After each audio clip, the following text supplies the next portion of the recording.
All right, folks, if you guys want to get signed in and get seated, we'd appreciate it. We're going to go ahead and get started. All right, so that folks that are attending can hear, if you guys can just keep it down, we appreciate that. We're going to call the meeting to order. Let the record reflect the start time at 3:30. All committee members are present with the exception of Councilman Garza. He did ask for an excused absence, and he did receive that excused absence. With regard to agenda item number 3, the planning minutes, I was not, as I was away on cruise, I was not at the last meeting. Jeremy's not at this meeting, so we're going to table those. We'll take those up in the next meeting. That brings us to agenda item number 4. This is public comment on agenda items. I believe, looking at kind of across the room, that most of you are here for a specific item. If you're here for a specific item, we will bring you up to the table at that time. You could obviously introduce, you can ask questions, whatever that might be. But if there's just general public comment that needs to be made, now's the time. Hands up and seeing none. All right, we're going to move on down to action item 5. This is an ordinance repealing and replacing existing sign ordinance in its entirety. And I'm going to pass the gavel to Councilmember Brown. All right, Councilman Payne. I appreciate it. So just very quickly, at the last DFP meeting, I was not here. This goes back to May with regards to we had an initial introduction and we set a public hearing all the way back in May for June. Long story short, before we took it through the public hearing process and before we vetted it for the last time in committee, the department did propose a few, come on in, take a seat. Did propose a few changes. The committee at that time approved those changes and passed them on. Council provided consideration. I did send an email out when I learned of this, just stating that I don't want there to be any appearance of impropriety. I don't want it to appear that we circumvented a process that is in place for a reason. So what we're going to do, what I'm going to try to do, is first reconsider the motion, right? So I want to, obviously that opportunity here in committee. I want to send that, if possible, back to the planning commission so they can vet those changes and give us their input on those changes. I worked with Raleigh, who is the director of the department, to make sure that we can save a few weeks on the back end.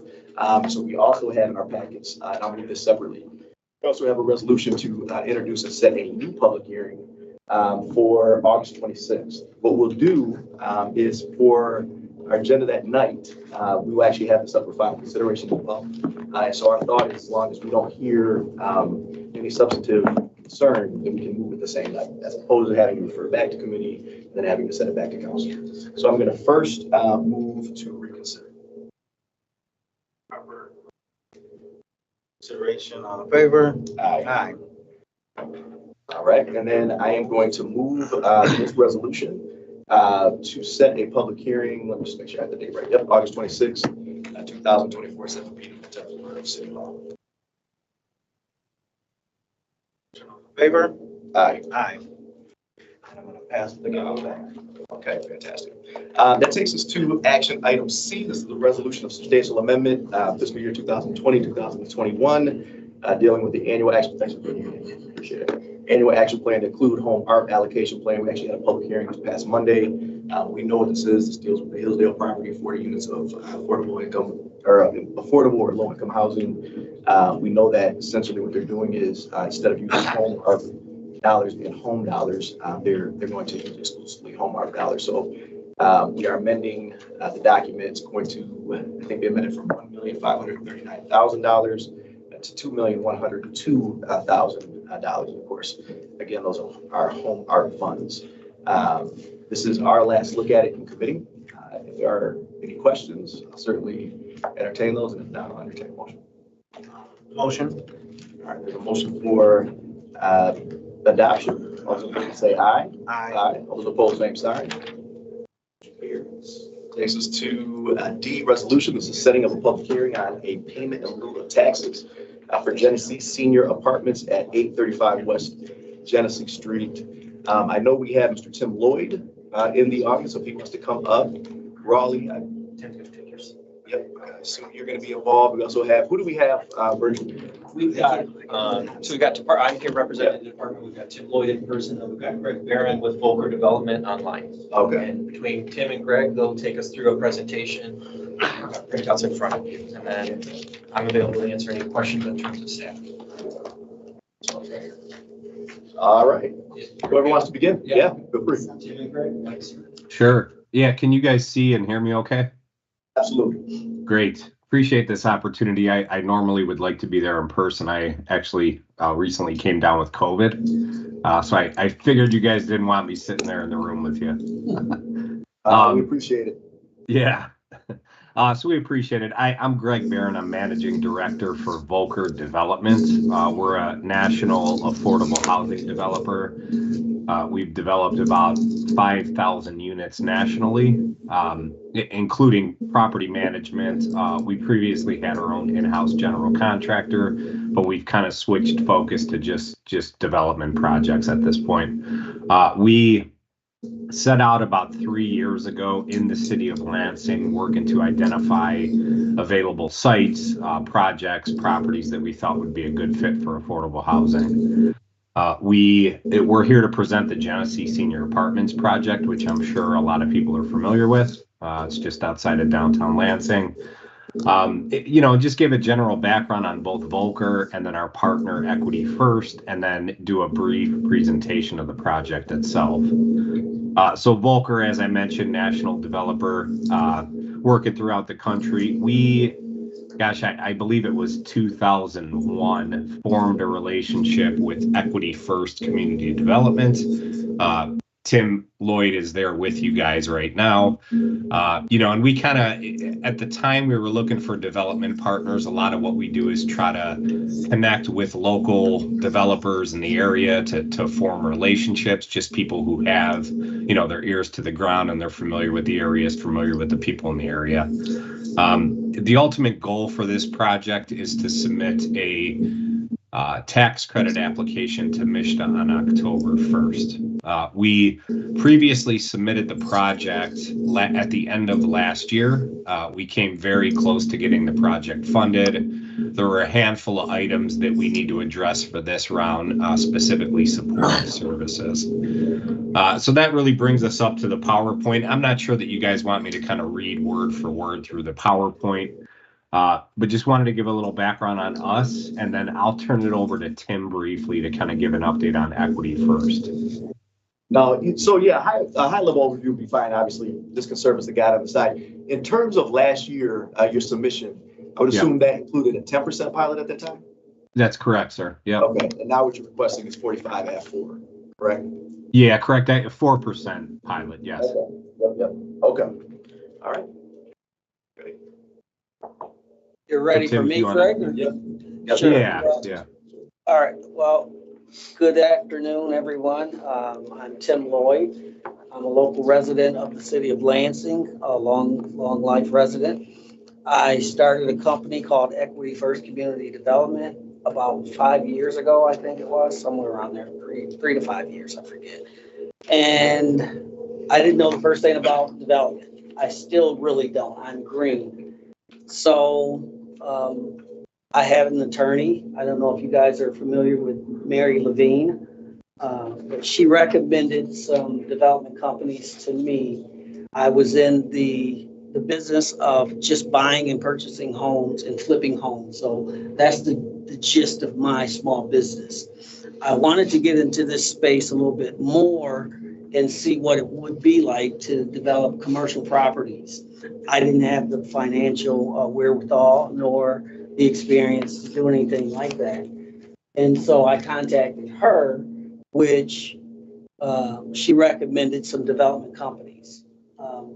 Long story short, Volker reached out to me. They did an extensive interview with me, and we've merged a partnership, a long-term partnership after conversating with me and really learning and stuff. And so now I'm under their full tutelage.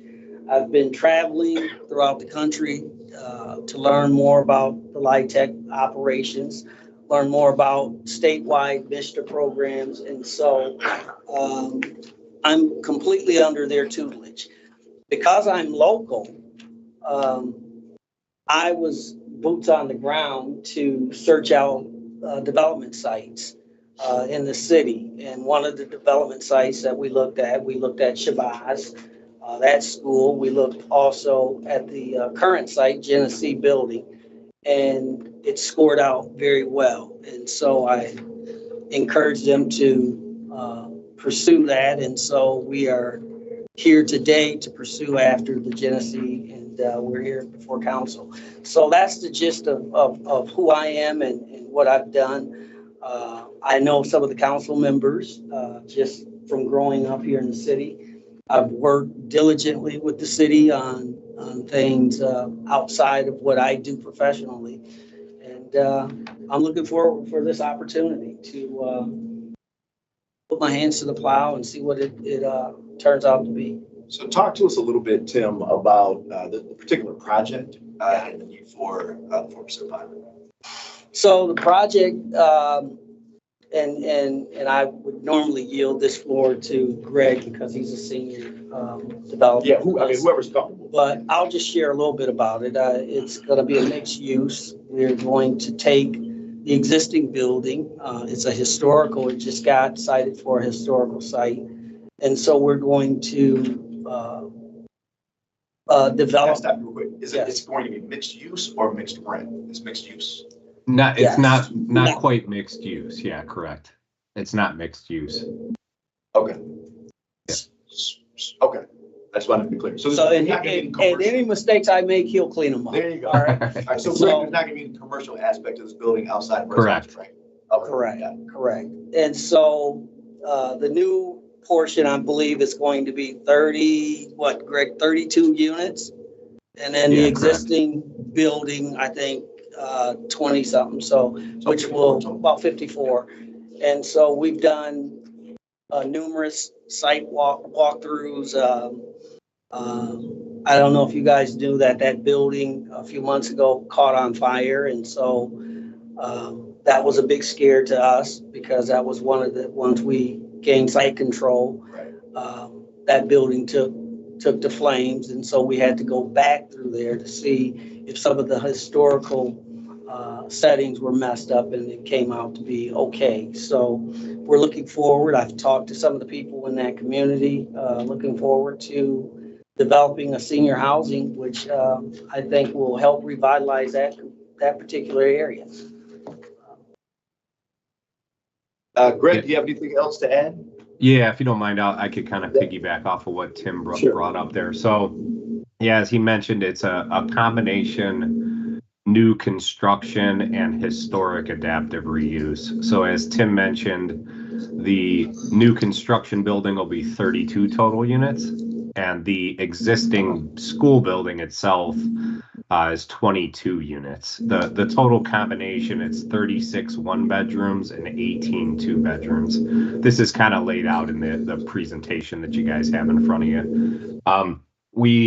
Part of the financing and the overall construction of the project, we will follow federal historic guidelines for the renovation of the school building.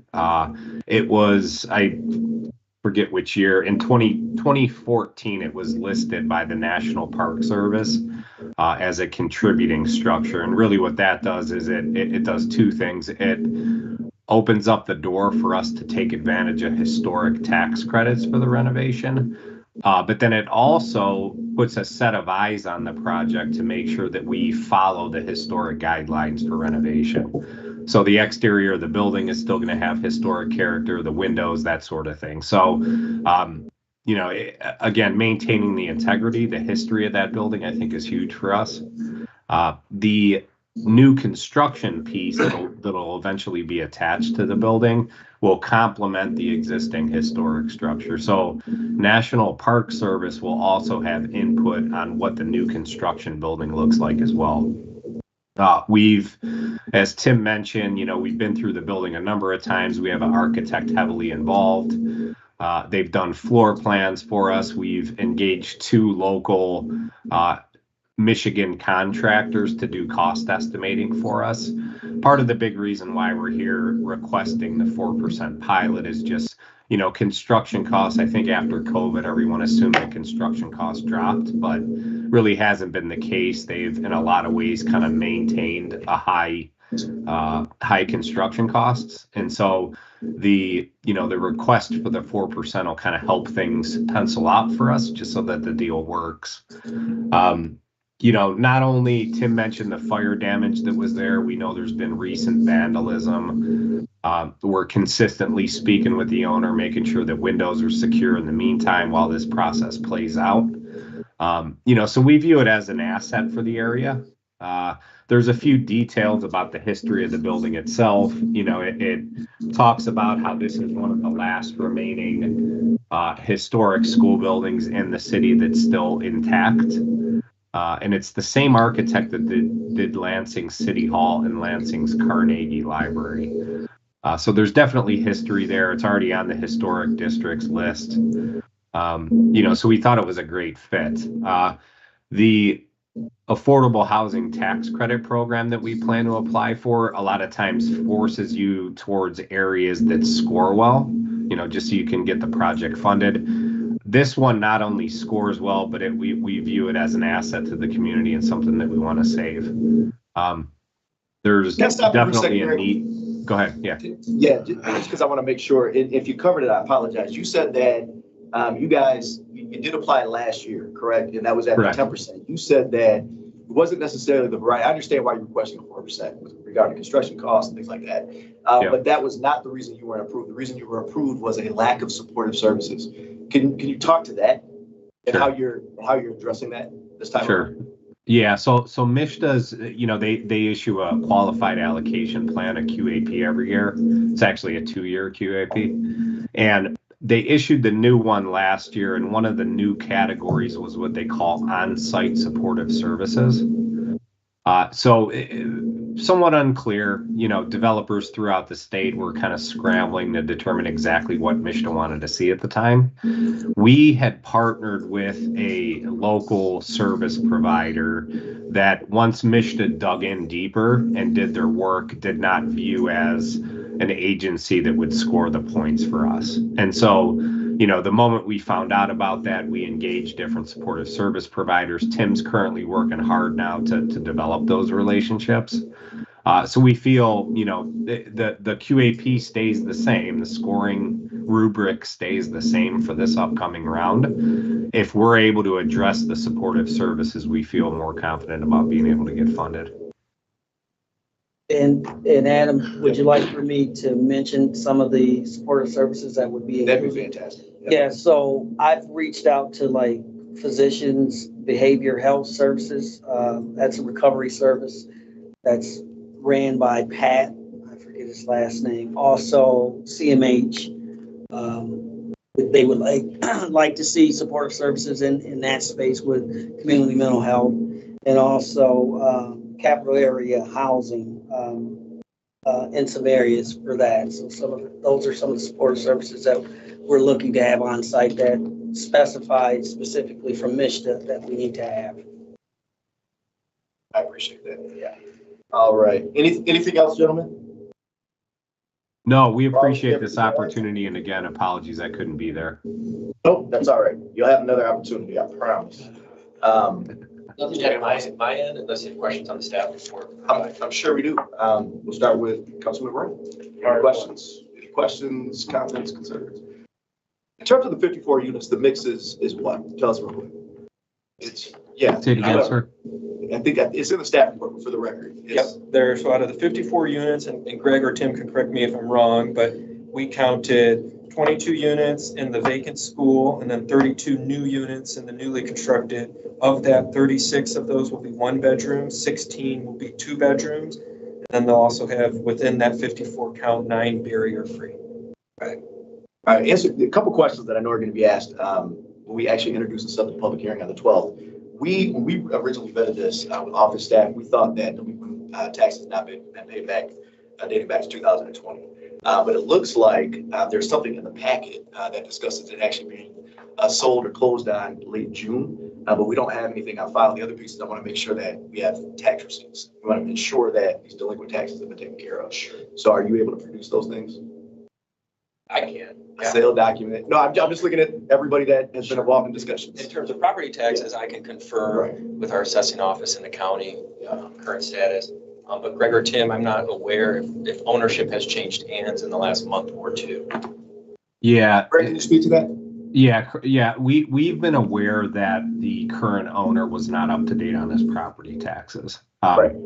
We, as part of the process and as part of this approval for tax credits, we wouldn't purchase it until the tax credits were secured. So yes, we totally understand that the current owner is not up on his taxes, and that would be addressed during acquisition. I don't know if that answers your question. Greg, could you clarify for the committee, do you have then an option to purchase this building? Is that how you're, And that's, is that how you're that was gonna be holding my it? question. That's correct. Yeah. Yes. We've had site control on the building. Yes. Thank you.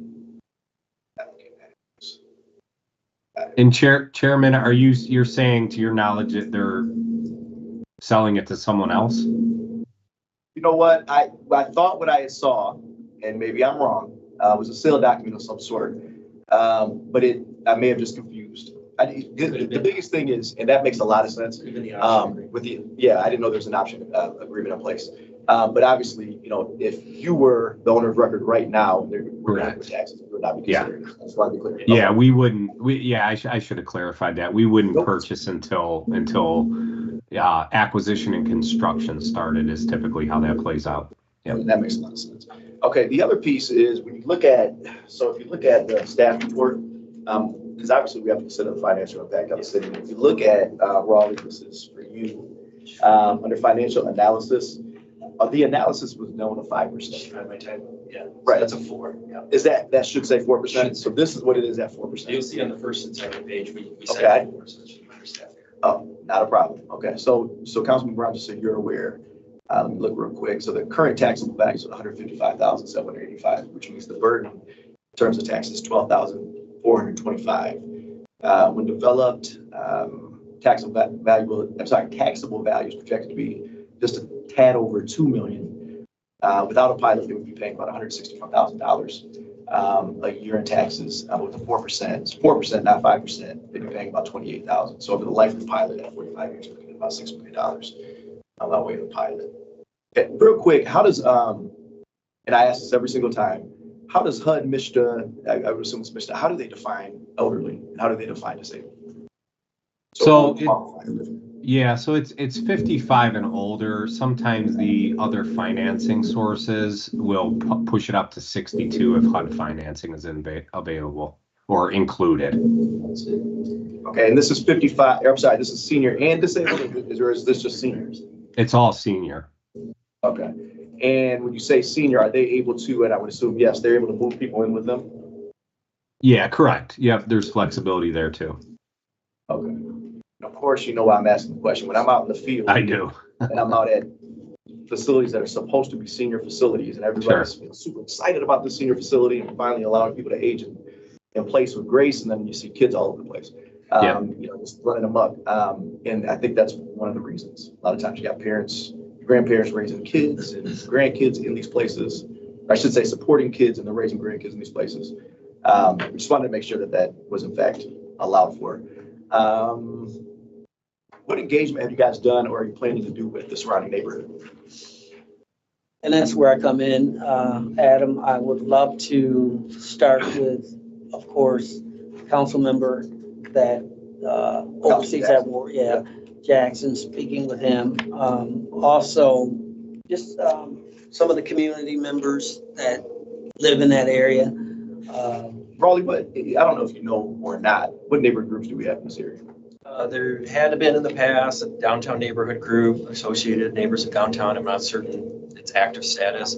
Obviously, we've got Genesee neighborhood nearby, so that Carroll, Wood, and MC Rothorn have been quite active. And we've got a couple of agencies who have properties down there. The Housing Partnership has property. Habitat and the Land Bank have developed property in terms of housing providers outside some of the other more market rate developers.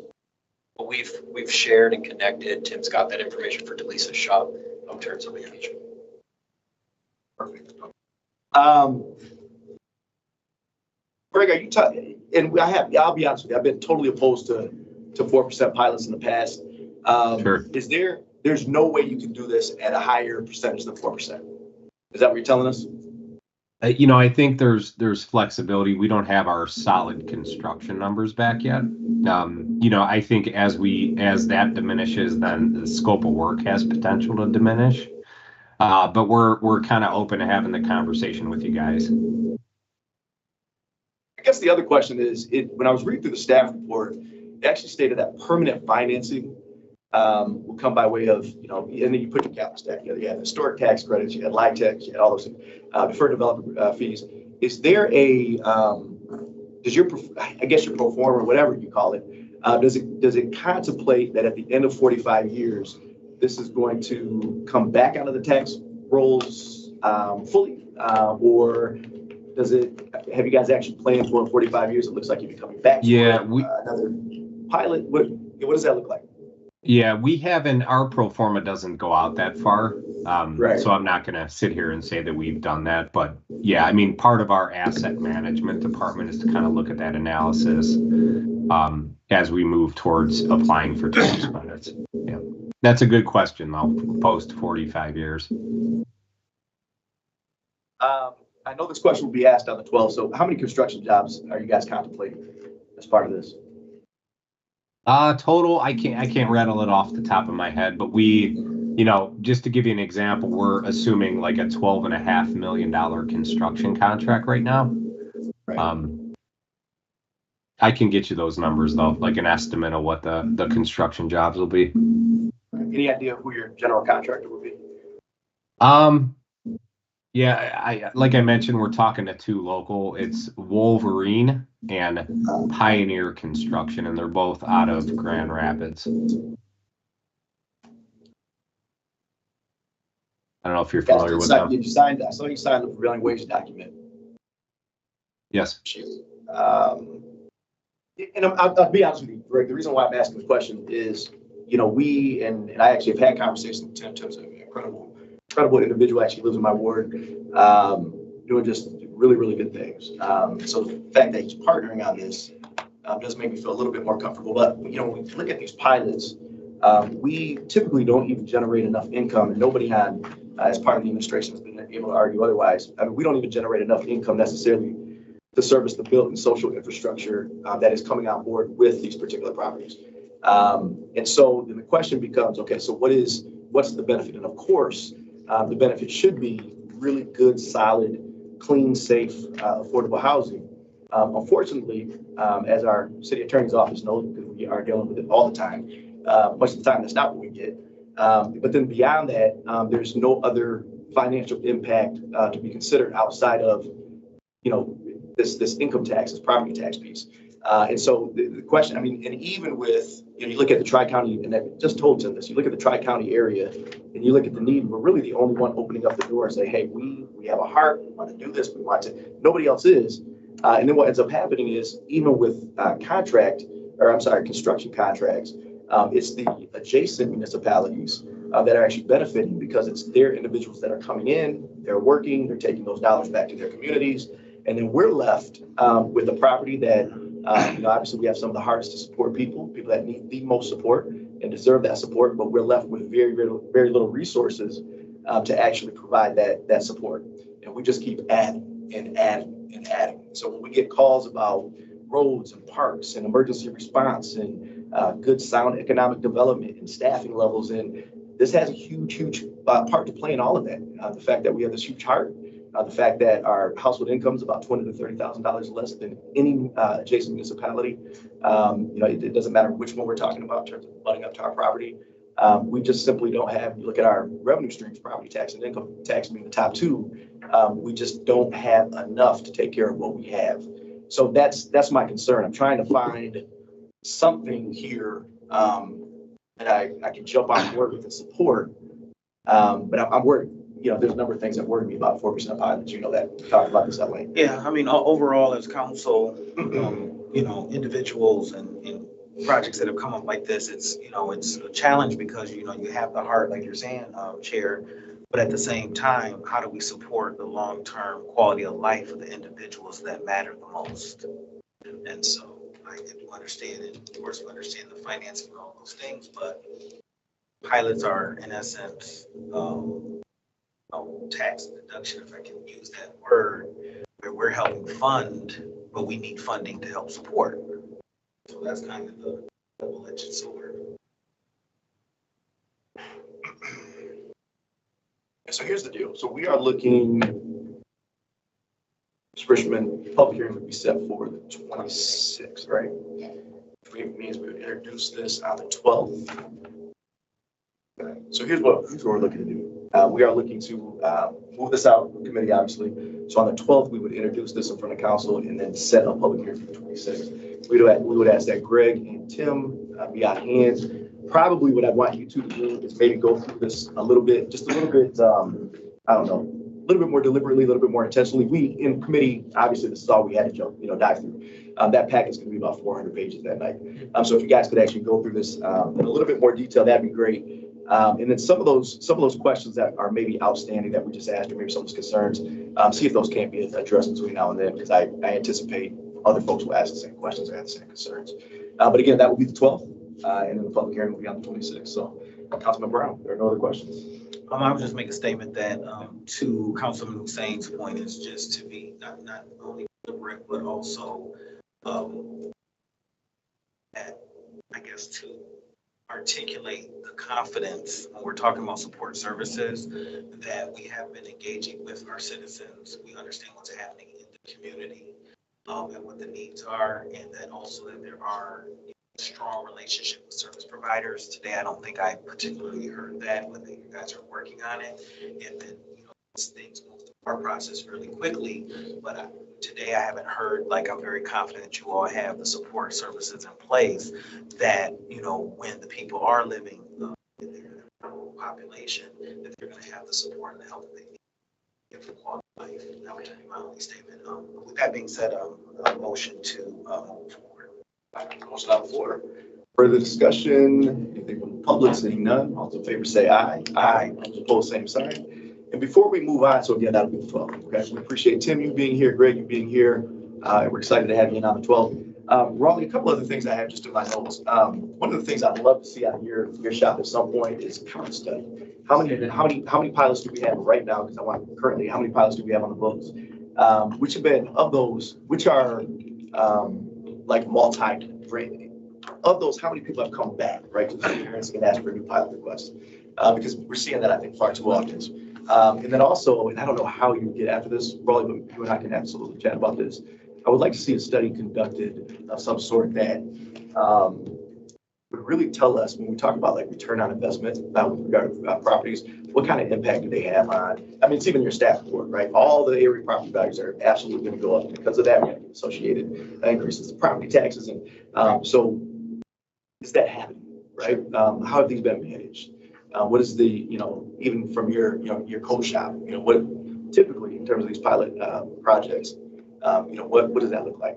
I'm just concerned. No, I appreciate the it. number, the management, in perpetuity, making sure that these folks that live in these places aren't trapped in, to be honest with you, shitholes. Right. Right. And I think another aspect I'll add to this, and we'll have Bree for the 12th. This will take some time, but for the I know, property I specifically. know. That's why I didn't make it part of the process Right. before we. And moving forward with additional staff reports, I think one item that was missed on this is how long this building has sat in the condition it has been, right? So. Well, I think it's been 2013, Yeah, it's been right? I mean, it's been there for a while. Right. Yeah. So in many ways, that tells me the market, the dream is for market rate development, right? That doesn't need incentives. Unfortunately, the reality is that that's not happening. It hasn't happened for some time at this location. Right. And so I'll try to add some verbiage to that in staff reports moving forward, because that certainly is a huge consideration on the department's end when we receive these applications to offer our support versus not. Also, as part of your presentation, also, I want you guys to highlight, why is this, because I know you talked about your dads, and the fact that it didn't score well. Part of that was not close enough to whatever, grocery stores, reputable financial institutions, whatever. Why is this a good location for this type of property? And how does it help the people that live in the property? And I always say this, not just be comfortable in a place, but to actually be able to age with some measure of grace and ascend in that space, right? What is it about the surrounding area that is such that, that it's positioned to really help these folks? Okay. Yeah, and that does speak to Councilman Brown with the supportive services, and that's what I'll be tackling, because I know it's a desert in some areas across the city of Lansing, particularly the south side, when it comes to drug rehab and things like that. So I'll speak in volume to that on the 12th. Fantastic. Raleigh too, if you can make sure in that report that Councilman Hussein was bringing up, is the length of time too. I haven't seen a 45-year one. It seems like it's 30. Sure. And I'll get you that answer and include that length of time. I do know in this instance with the low income housing tax credit program, as a developer, if MSHDA requires a minimum of 30-year affordability commitment or 15-year affordability commitment, you can actually earn. This is a competitive process, so it's all points game. As a developer, if you choose to go that 45 years out, that allows you added points. It ensures the state housing authority that you're not just committing this property to affordable housing for 15 years. You're going to ensure that these are units that are rented to those types of qualifying income populations for much longer. So are you able to do that? For example, they made a commitment, let's say for 45 years, but do a pilot for 30 years, or are you saying they're connected? It would need to be connected in terms of what the state's requirements are. Yeah. Now they could come back in that time and ask for you to reconsider.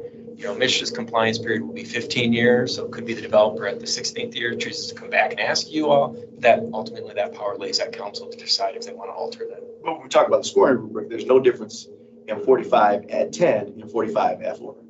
Right? In terms of the score, correct. Correct. I just wanted that to be clear to you. Okay. That's what I was asking. So there's no difference. Right. You get competitive points if you received a pilot. State doesn't necessarily look at the percentage of pilot, and then the affordability period is completely different consideration, and you get certain points depending on the length of time you commit the property to affordability.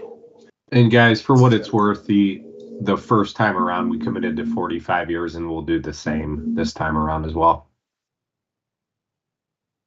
All right, we appreciate you guys. Thank you. Yeah, absolutely. That takes us to E. This is our last agenda item for the day. This is a resolution to set a public hearing on Brownfield Plan number 81, amendment number 1, Neogen expansion, 720 East Shiawassee Street, 703 East Michigan Avenue. If you're here for this, come on up. I would assume that's the balance of the audience. If you recall, summer of 2022 is when we actually approved the first plan, and that contemplated some $71.5 million in investment. We know that Neogen is consolidating, they're expanding, which is fantastic. There is, my understanding, additional part of phase 1, being contemplated now, but also a phase 2. So this is kind of our first look at this. I'm gonna turn the floor over, I would assume, to Carl first. Yeah. And then whoever else gets to make sure the record is stated. Thank you, Mr. Chair. So, yeah, thank you for the opportunity to present this project to the committee. Before we get started, a couple of introductions. First of all, from Neogen, we have Jim Walter, who's a VP of Global Operations. And then we have Hassan Yamani. Can I say that right? Yamani. And he is Senior Director of Food Safety and Capital Expenditure Projects for Neogen. And we have Keith Waliski. They got some tough names. Senior tax accountant. And then we have from Triterra, we have Dave Van Haren, who you've seen before, and of course myself. So a little background first. So Neogen's been a long time, as you know, a long time partner with City of Lansing, and they've been redeveloping and expanding into vacant and underutilized properties in Lansing for over 40 years. And their first project, as a matter of fact, was Oak Park School. Jim Herbert did it long ago. And since then, they've gone on to do at least a dozen properties in the city and then continue to rehab those, taking on very challenging properties, quite a few old school properties, and have turned them into modern lab and manufacturing facilities. And then in each of these projects, they've worked closely with the EDC and the city, the Brownfield Authority, and MEDC. So it's been a great partnership. And they've continued to grow in Lansing.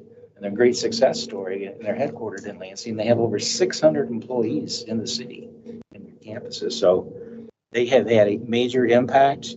And, in 2022, they came to the Brownfield Authority originally, and they have property that they purchased from Sparrow Hospital off of Shiawassee. It kind of runs along the railroad tracks between Shiawassee and Michigan Avenue. And they were proposing to put together a approximately $70 million manufacturing facility right along that railroad track, a classic brownfield with a lot of historical industrial use. So we worked with them, put together the Brownfield Plan number 81. Came for this, first it came for the Brownfield Authority, then this committee. We went through the public hearing process and the council approval process, and that plan was approved. So they began that project. And so, but what's happened since then, since the beginning of the project, and if you've driven down Shiawassee Street, it's pretty hard to miss. It's a major project that's going up. And, but since then, good news, you know, they have merged with 3M and a lot of work is coming to Lansing as a result of it. They continue to look into additional products to produce, and they're consolidating in Lansing from other locations. It's a great story, bringing jobs here from all over the country and the world. And as a result, the original project, phase one, we'll call it, has continued to get bigger and bigger in terms of the amount of investment and also job creation. On top of that, they're now proposing a phase two project, which is adjacent to the existing project just east on Shiawassee Street. You'll see in the handout where these are located. And so they've come back, it came back to the Brownfield Authority and said, this project's much bigger than originally proposed.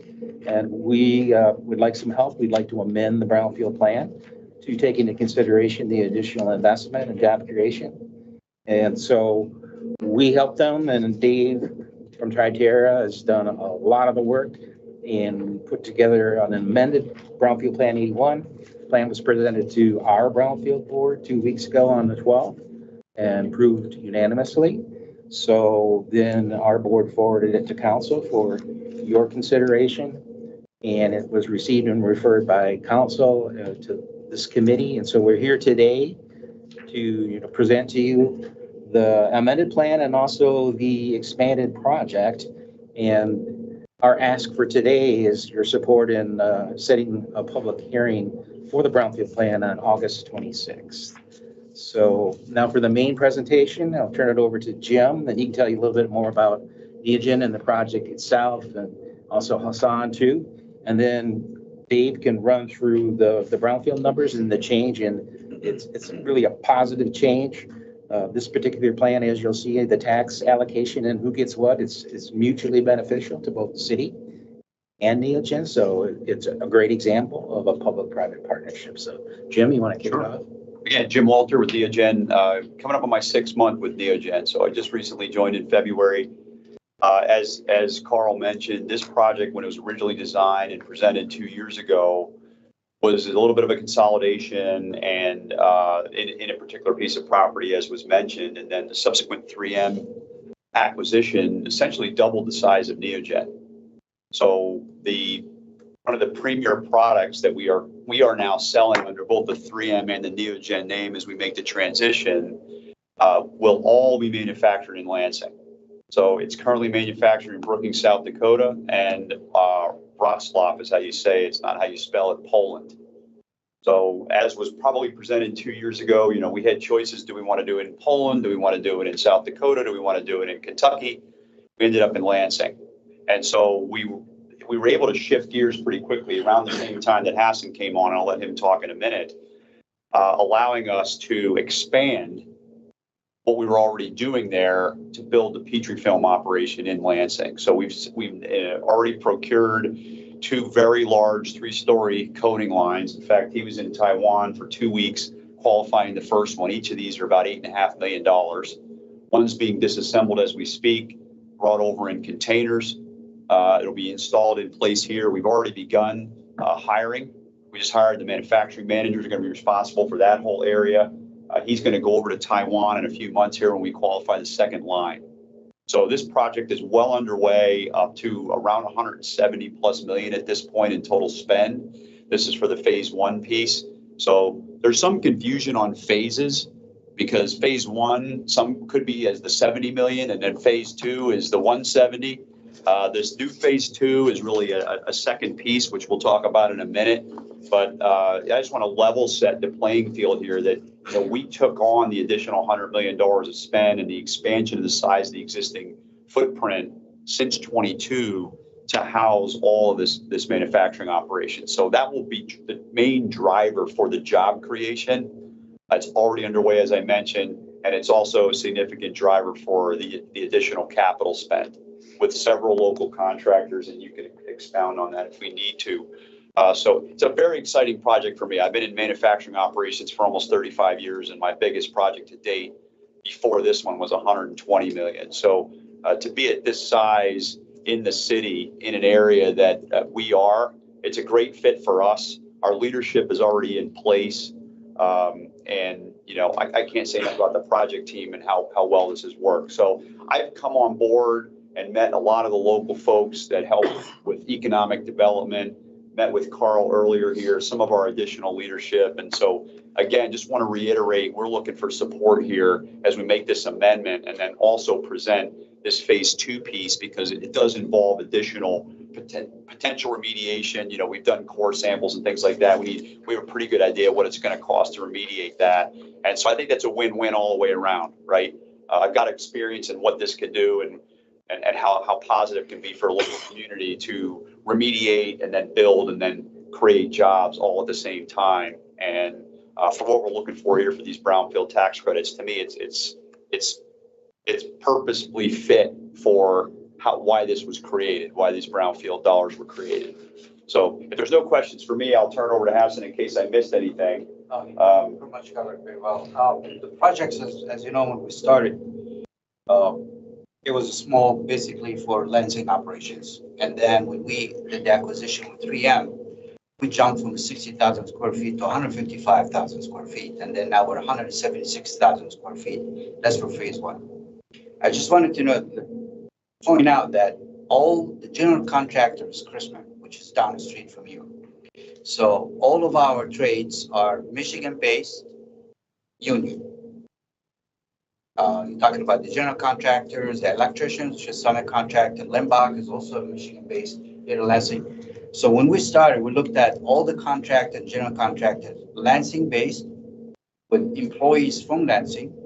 And then if we couldn't find that trade, we go outside Lansing to the closest counties within, like either Grand Rapids, whatever.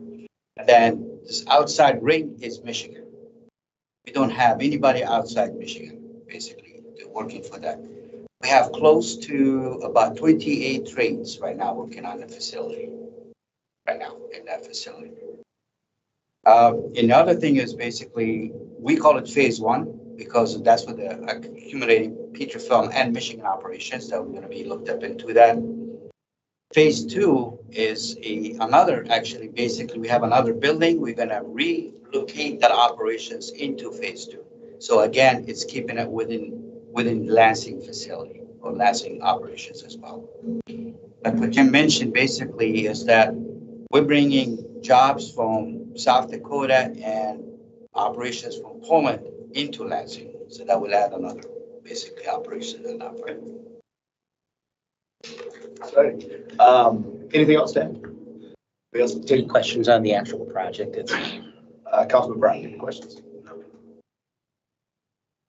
This is exciting. Just a couple of things. Number one, and I just want to make sure my numbers are right. You employ how many people in Lansing now? And then as a result of this investment, what will that number grow to? You know? Yeah. Okay. 625 today and add 115 to that. That's 740. Excellent. I said I'm sorry, 100 what? 115. That's what's in the proposal here. It could be more. We're basing our hiring on how we've seen these operations run at these other 3M facilities. Okay. As part of the consolidation, just overall, are you all abandoning any buildings throughout the city of Lansing? Meaning, are you going to leave any buildings that are currently active, or are you going to leave them dark? As part of this? Yeah, as part of this project. So phase 1, no. Phase 2, we would with the proposals to demolish one of the buildings and consolidate because we need some parking and build a new building that would connect the other 2 buildings. And the only reason for demolishing it is it is beyond its useful life.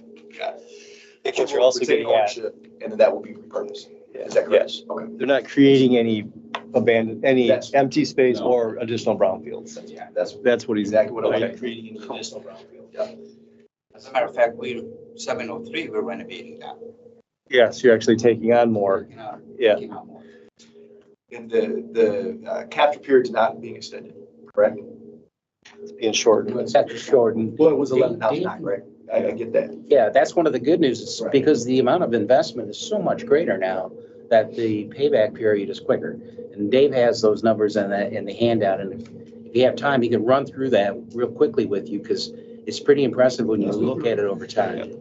Yeah, and what this does is summarizes phase one and then phase two. And the way what we have is the Brownfield Plan 81, and then this is an amendment to that Brownfield Plan. So when this is laid out as phase two, that's basically the amendment. So to kind of touch on that. So and the first slide is this area right here, the parking lot that was purchased from Sparrow, that's Brownfield Plan 81. The actual boundary of the Brownfield Plan, the eligible property, is expanding to that property to the south that they've acquired from Sparrow, and then also the additional existing space to the east. So as part of the amendment, we're also expanding the eligible property. Phase one, the next slide is a summary of phase one, which was originally proposed at 71.5 million, expanded to almost 170, and the creation of 60 jobs. This kind of pictures of phase one, and the picture here is from this morning as far as our progress during construction of the frontage along Shiawassee. And then a picture of the interior that's a couple weeks old from when we met with the Brownfield board of the space inside. The next few slides show the brownfield activities that were conducted as part of phase one. Even before they broke ground, part of the due diligence period, we found an underground storage tank at the site that was abandoned. This site was a railroad yard with a lot of use, a lot of undocumented use. So there could be a lot of potential issues there. We removed that tank as part of the construction of the existing building that's under construction. We removed 39,000 yards of contaminated soil. When you talk about these programs and removing functionally obsolete and blighted property, also addressing environmental conditions, this is a classic example of using these funds to address not only support economic development, but address environmental issues from historical operations at a site. There is some residual contamination on the property, so we did install a vapor mitigation system to capture any vapors that may try to enter the building. That consists of a subslab venting system that's going to capture any vapors. And it's a redundant system. Above that venting system is a barrier that's put out that's resistant to the chemicals that are known to be at the property. And then the next slide shows called a telemetry system that real-time 24 hours a day monitors that vapor mitigation system. So if it ever shuts down at any point, there's an alarm that goes off on an app on your phone that we will eventually transfer over to Neogen to monitor that system. And then we also put, special gaskets on the water lines to protect the water lines to prevent any chemicals from entering it. All of these were proposed under the Brownfield Plan. And so as part of phase two, which is going to be expanding development to the east and to the south, it includes demolition of the Herbert building along Shiawassee and construction of a new 35,000 square foot building. So if you look at the rendering, this is the building that's under construction now. That phase two will be this portion right here to replace the Herbert building. The recent acquisition of the remaining parcel at 703 East Michigan from Sparrow is going to allow for a 4,700 square foot extension off the south end of the existing building. Then as part of that acquisition, they acquired the building along Michigan Avenue, which is, you see the frontage of that on the next slide. It's going to be a renovation of that existing building. There's going to be some demolition there as well.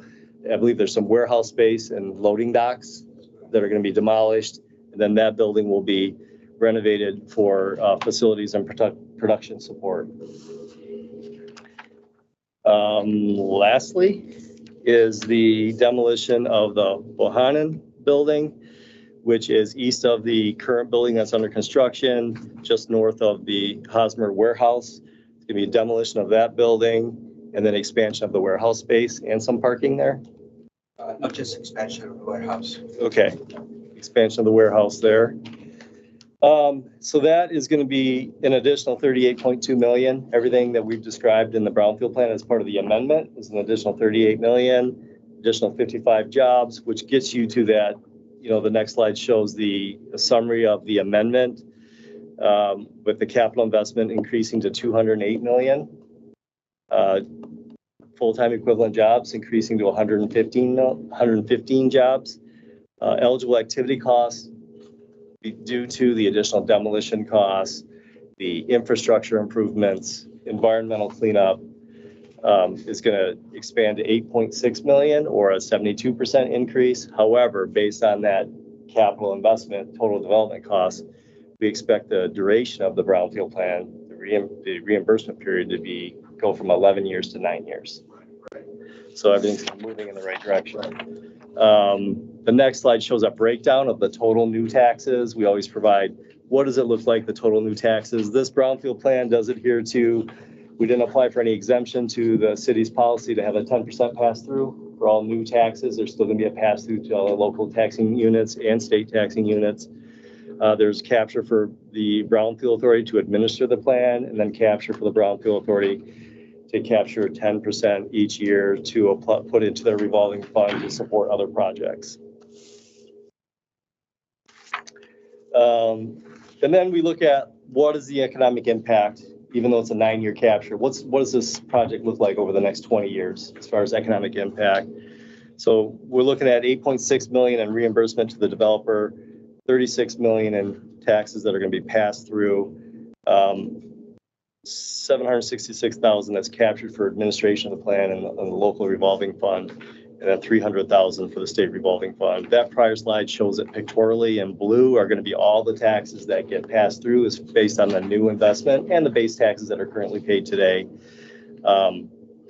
The portion in red is the actual proportion of the reimbursement, the tax capture reimbursement. And then, so again, it's a 9-year brownfield plan as part of the amendment for state and local tax capture. So we will be doing an amendment to the work plan to the MEDC as well.